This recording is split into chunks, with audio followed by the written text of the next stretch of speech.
Now let's move on. And do you remember any funny story from your childhood? Well, in my childhood, I was sure a clumsy little guy wandering around my village.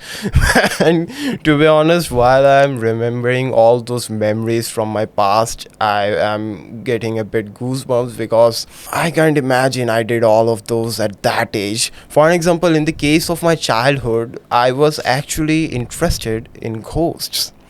And it's a bit interesting because in the case of a classic child, you will predict that a child is pretty scared of a ghost. Am I right?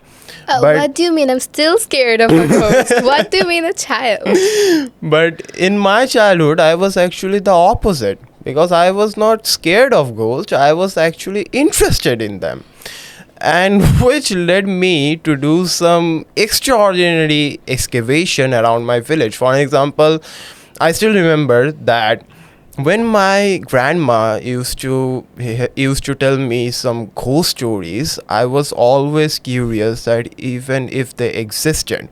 So in order to know their existence, I used to roam around the village at the middle of the night, especially under huge black trees. And your parents let you do that?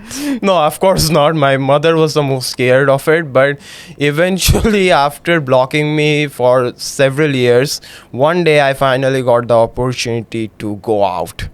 And yes, I was not proud of it because when I actually went out into the village, I actually roamed, I guess, a huge amount of trees. But after researching by myself for a bit, at the age of, I guess, 8 years, I came back at home and just slept within my mother's lap.